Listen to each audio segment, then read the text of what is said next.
Hello guys, I'm Rosie.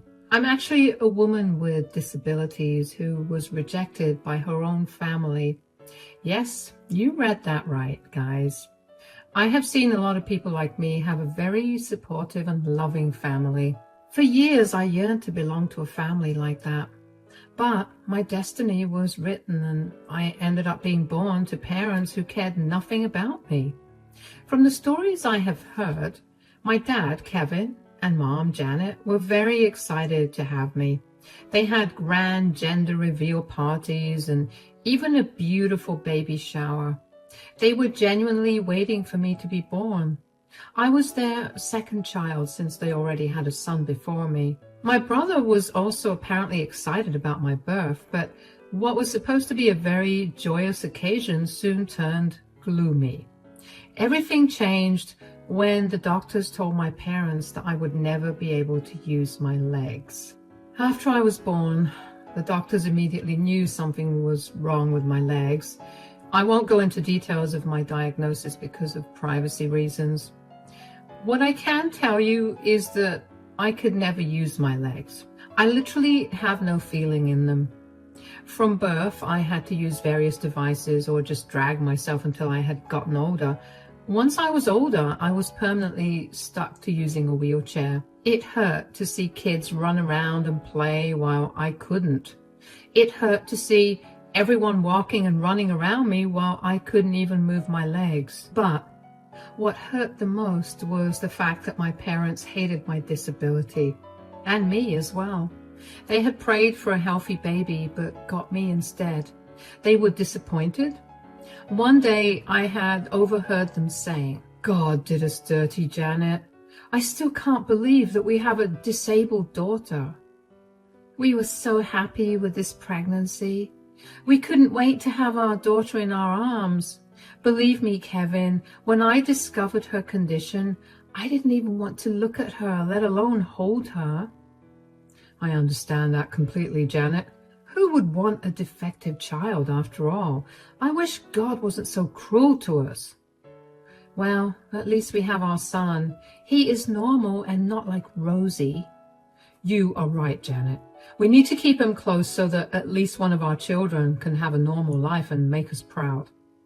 There is no hope for Rosie anyway. She's just a waste of our time and energy. You're right, dear. We already spent so much time and money trying to fix Rosie. We now know it was all useless. What's gone is gone, Janet. From now on, we will just give her the necessities and nothing more. We need to concentrate on our son now. He is such a smart boy and has a great future ahead of him. I was hurt beyond belief, guys. I knew that my parents didn't like me, but I never thought that they were so disgusted with me. My dad actually called me defective. My mom agreed with everything he said and even added that she never even wanted to hold me. I was 8 years old back then. I will remember that night forever. I cried myself to sleep while replaying my parents' conversation over and over again in my mind. I was too hurt and too scared to tell them what I heard, so I pretended not to know anything. Ever since that night, my life changed for the worse. My parents actually stuck to their word and stopped giving me any kind of attention. Yes, I was fed and bathed from time to time, but that was it. All day, I was alone in my room. No one talked to me. I had gone to my brother thinking that maybe he would at least love me a little. Well, that turned out even more horribly for me. He made fun of me and called me names. He also said that he was ashamed of having a disabled sister and wished I was never born. He has even called me an embarrassment. As he grew older, he would pull horrible pranks on me and even sabotage my wheelchair once. My parents refused to buy me a new one because apparently they didn't have money, but they had money to gift my brother a car when he barely graduated school. It was my Uncle Stephen who took pity on me and bought me a new wheelchair. Now, let me tell you a little about Uncle Stephen because he is a very important person in my life. He is my dad's brother and a widower. He lost his wife and unborn child during childbirth. He never remarried and was content living alone. Uncle Stephen absolutely adored me and loved me like his own daughter. He was furious with my parents because of how they treated me. Unfortunately, he could never call CPS because what my parents did was mostly mental abuse, and I didn't have the heart to see them suffer. So I begged my uncle not to do anything. Uncle Stephen instead did his best to take care of me. He was more of a parent to me than my own parents. Uncle Stephen was the one who took me in when my parents forced me out of their homes. And when I turned 18, my parents just started to pack my bags and said that they were going to kick me out if I didn't leave on my own. I begged them not to do this. I was weak and vulnerable and didn't know if I could survive on my own. I was hysterical with tears, but they didn't listen. So I called Uncle Stephen for help. Uncle Stephen tried to talk to them, but they said, "We are tired of taking care of a disabled girl. We cannot do this anymore, Stephen." "You don't get to just toss out your child like that, Janet. This is insane. We are well within our rights to throw her out. She's turned 18 and needs to leave. We are no longer liable for her." "What kind of parents are you? I see your son still living here even when he's 21. You didn't kick him out." "Don't compare my son to that defective child, Stephen. My son is just going through a tough time and we are supporting him. He will be able to take care of himself eventually." "Yeah, that can't be said for Rosie. She will always be a burden." No, I won't be a burden. I swear. I will somehow find a job. I have good grades and my parents simply started to laugh at that. I was desperate for their love and shelter. And despite everything, I didn't want to be separated from them. My disability didn't let me make friends in school. My brother also spread rumors about me and made fun of me, so I was nothing but a loser in everyone's eyes. So I didn't have anyone except my parents and Uncle Stephen. I cried and begged my parents not to throw me out like trash. I was so scared and didn't know what to do. I was willing to immediately look for jobs somehow and contribute to their household. I thought that maybe that would make them let me stay. But to my horror, they started to laugh at me and said, "Are you delusional as well, Rosie? Who on earth would give you a job?" "Even if you have a job, I would be stuck taking you places and looking after you. I have already done enough for you these past 18 years. I won't be helping anymore." "Yeah, stop being so selfish and give us a break. You can already see how worried we are about your brother. We spent so much time looking after you that we neglected our son. Now his A+ performance has been dipping." "That's right. He needs our full attention now. You need to leave and find your own way. Maybe get yourself into a homeless shelter and live off money from government assistance." The way my parents talked to me absolutely destroyed me from the inside.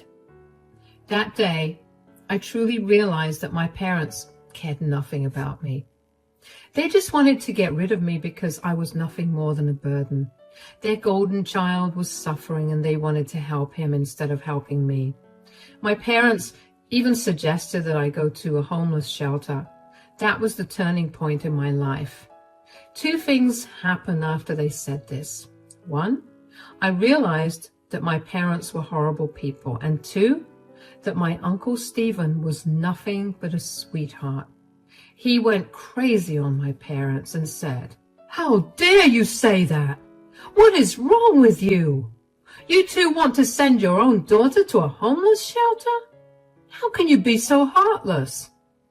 "That's easy for you to say, Stephen. You weren't given the opportunity to have kids. How would you know what we're going through?" Wow. That was a low blow, Kevin, but I am not even mad because I expect that from you now. If I was blessed with children, I wouldn't have treated them like you do. If you think you can be such a good parent, why don't you take Rosie's responsibility? You can take her and keep her. Maybe that's what I will do, Janet. You know what, guys? Rosie doesn't need you anymore. She has me, and I will take care of her. She needs someone who actually cares about her, and not someone who throws her out at the first opportunity. Uncle Stephen did just that, guys. He took me in and continued to look after me like his own daughter. He was really hurt by how insensitive his brother and sister-in-law had been to me, but he set aside his own hurt to comfort me. I was a mess and actually needed intensive therapy to gain any self-confidence. It took me a year, but my mental health improved significantly. Uncle Stephen even became the parent that I never thought I would have. He also employed a trained nurse to help me navigate through my disability so that I could live alone when I was gone. Those weren't the only things that Uncle Stephen did for me. He was a pretty well-off man who had his own business. It wasn't a big one, but not a small business either. He offered me an accounting job at his company after training me himself. I was a fast learner in school and had good grades right until I graduated, so learning new things was super easy for me. I took the job and worked hard to make a living for myself. I also made a lot of friends at work who were lovely people. Eventually, Uncle Stephen also gave me a few of his assets, which were shares in other companies. I cried hard that day because no one had been so helpful to me. My own parents spent thousands trying to get my brother into a college, but didn't even bother replacing my malfunctioning wheelchair.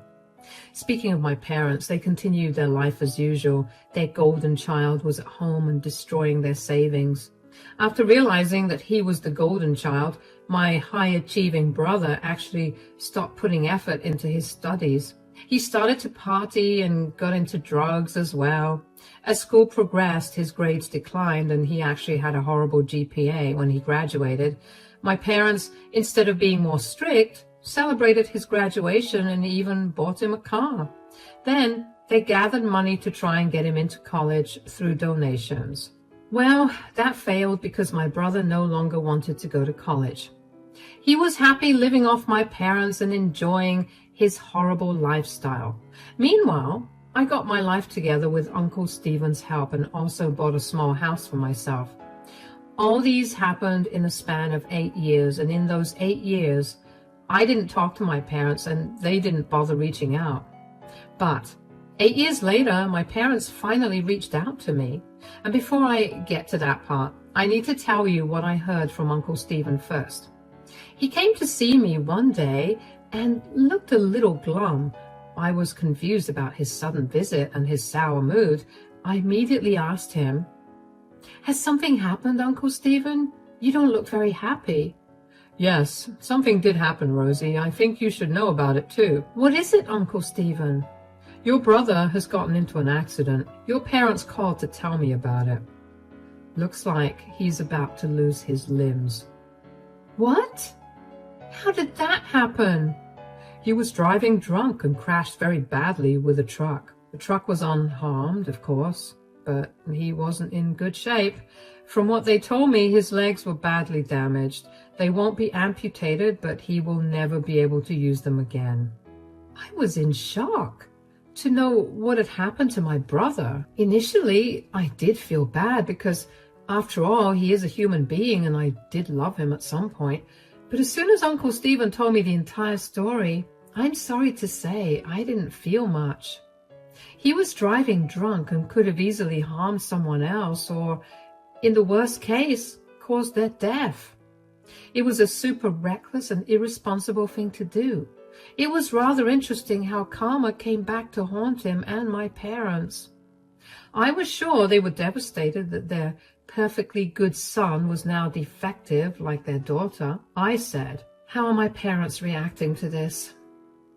"They're having a hard time with everything. I guess they are in disbelief that both of their children are disabled now. But I don't think they have any renewed sense of respect for you now." I didn't even expect that, Uncle Stephen. I don't care what they do with their lives anymore. I'm not crying for their care anyway. "You might not need them, but I think they might need you very soon." "What do you mean?" "Your parents are in a huge mess because of your brother. He is probably going to jail or has to pay a huge fine for his actions. Now, your parents have been asking me to give him a share of my money and a part in my business, just like I did with you." Wow. They do know how to make the best use of their situation. What did you say? I said there is no way I would help them. I took you in because you were innocent, but still got the short end of the stick. I have no place for a useless and irresponsible man like your brother. Your parents babied him and favored him over you. They can deal with him now. Uncle Stephen was adamant that he wasn't going to help my parents or my brother. You can call me wicked and cruel, but it did make me feel good. It felt like I had at least one person on my side. My parents did everything possible to make sure my brother had a good life, but he ended up misusing their care and turned out to be a horrible person. Their love and care were taken from me to make my brother's life better. He was born with a perfectly working body, and he chose to be irresponsible enough to wreck it. He was lucky he didn't end up harming someone else due to his actions. I did not pity him. Yes, it was unfortunate that he would possibly be in a wheelchair like me, but this was his own doing. Uncle Stephen made it very clear to me that he wouldn't be helping out my parents or my brother in any way. He also warned me that my parents would turn their attention to me once it sank in that Uncle Stephen was really not going to help them. I had, at the time, laughed it off because I didn't think my parents would reach out to me. After all, it had been 8 years since I saw or talked to them. Plus, they made it clear that there was no place for me in their lives, so I was sure that I wouldn't be in the middle of their drama. But Uncle Stephen had the foresight to know what they would do next, and he was right. I opened the door to find my parents on the other side. To be honest, I wasn't happy at all to see them on my front porch. I had no intention of talking to them even after what had happened. Let's not forget the fact that they didn't even bother to check in on me in the last 8 years, so I wasn't all that thrilled to see them. They tried to look happy to see me, but I could tell that they were awkward and nervous. I wordlessly let them in, and they started to compliment my house. I let them talk and only made small replies to make my disinterest apparent to them. But when they wouldn't stop talking nonsense, I decided to ask them exactly why they were in my house. I said, "So what brings you here?" "How have you been, my dear? It's been a long time since we've talked." "As you can see, I'm doing pretty well for myself, no thanks to you." "That is not the way to speak to your parents, Rosie. We are happy to see you do so well for yourself." "Yeah, we have been missing you at home. Our lives have changed so drastically since we last saw you. I guess you have heard what happened with your brother." "Yes, I have heard what had happened to him. He should have known better than to drink and drive like a madman." "What can we say, Rosie? He made a small mistake and is paying for it in a horrible way. My heart breaks for my poor boy." "What happened to your brother is absolutely bizarre. We never expected this to happen, Rosie." "I am surprised by this outcome as well. I hope he's doing okay." "Well, he's having a hard time making peace with his new situation. You can understand that, I guess." "How on earth will I understand that, Mom? I was born this way, remember?" I was really getting irritated at the way they were talking about my brother. Yes, it was unfortunate that he met with an accident and became disabled, but he also got into the accident because of his own recklessness. My parents were still showing him more kindness than they did me. It was heartbreaking and annoying at the same time. Also, I still had no idea why they were calling me after 8 years to share this story with me. My first instinct told me that they wanted something from me. That was evident because they wouldn't have reached out to me for anything. But they still hadn't come clean about why they were in my house. When I started to get irritated, my parents actually said, "You need to be a little more sympathetic, Rosie. He is your brother after all." "Can't relate to that, Dad. You were talking about a brother who didn't bother contacting me for 8 long years." "Come on now, Rosie. Don't be like that. Your poor brother just had something terrible happen to him, and you're acting so icy. I don't know what you expect me to do. What am I supposed to do exactly?" What do you want from me? I asked them directly what they wanted from me. I was tired of them being all sad about their golden child. As I said, I knew very well they were in my house for something. So instead of letting them waste any more of my time, I told them to cut straight to the chase. Mom and Dad looked a little nervous and eyed each other. Then, without even looking at me, they said, "Well, we were thinking that you could help him out a little, since you're also disabled, but still made it well in life." What is that supposed to mean? Honey, your life is already set for you. Now, you should also help your brother to have the same opportunities that you had. And how would I do that? You can talk to your uncle. Stephen gave you a nice share of his assets and even a job at his company because you are disabled. Now that your brother's disabled too, he needs to step up and take him under his wing as well. I stared at my parents for a second before bursting out with laughter. I know some of you may criticize me for being so mean and dismissive, but I just couldn't help it. My parents' expectations made me burst out from laughter. I was right, guys. They were in my house for something. They wanted me to set my brother's life just like I was able to set mine. This was bizarre on a lot of levels. I couldn't believe that my parents were comparing me to my brother. I said, "Do you really think my brother should get handouts now?" "Why not? You got handouts from Stephen just fine. Why can't your brother get them too?" "I didn't get handouts, Dad. I worked hard in whatever position I was employed in. Also, Uncle Stephen gave me some of his assets because you two cut me off without any consideration." "How does it matter? You got way more than what we could give you." "That is not the point, Mom. Having your own parents cast you out of their homes is horrible. Your son will never feel that because you gave him all the love and care in the world." "You need to stop being so jealous of your own brother, Rosie. We couldn't care for you because of your problems. You can't blame us for wanting an easier life." "Yeah, having a child with disabilities is really difficult. So you two just decided to cast out the child and live your lives like everything is okay. Well, guess karma did come for you because your golden child is also disabled now." My parents looked down in shame because they knew I was right. I didn't like telling them these things, but it was satisfying to confront them in whatever way I could. Mom and Dad looked uncomfortable and then tried to say, We understood that we were wrong, Rosie. That's why we came back to talk to you." "Oh, please, Mom. I know very well that you two didn't come back because you were sorry.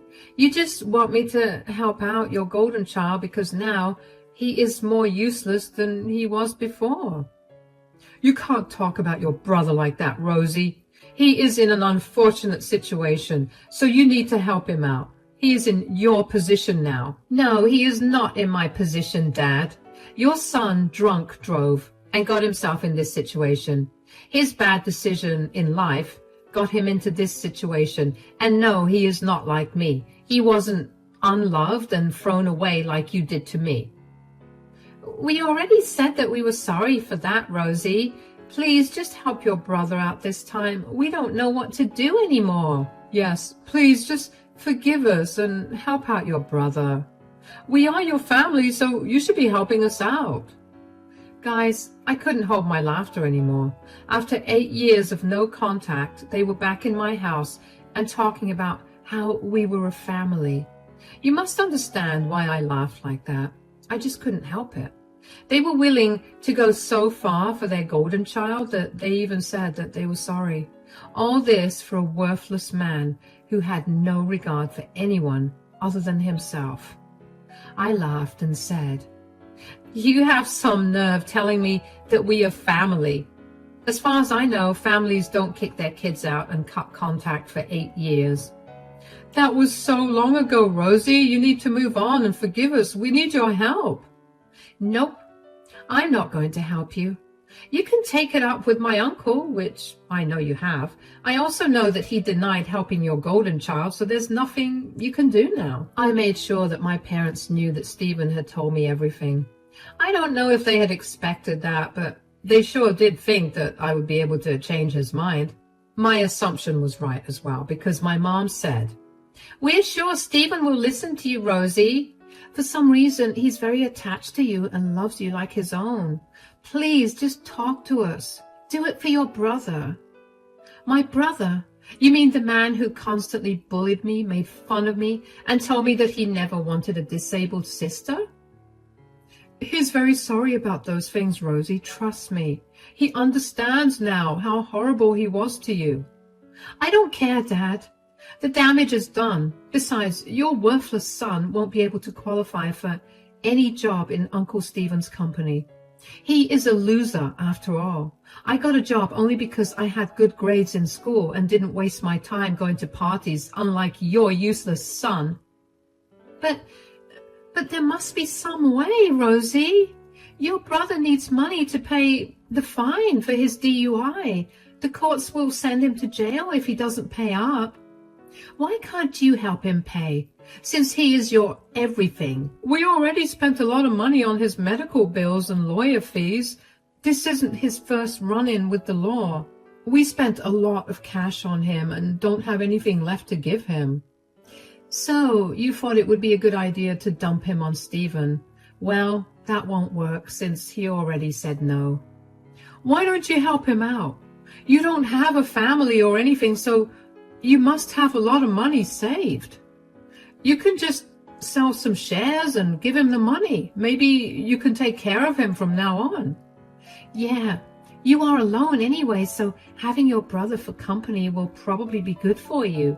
You need to think about all these things and help out your brother. Yeah, no, that is not going to happen. I would rather die alone than have you and my brother's company.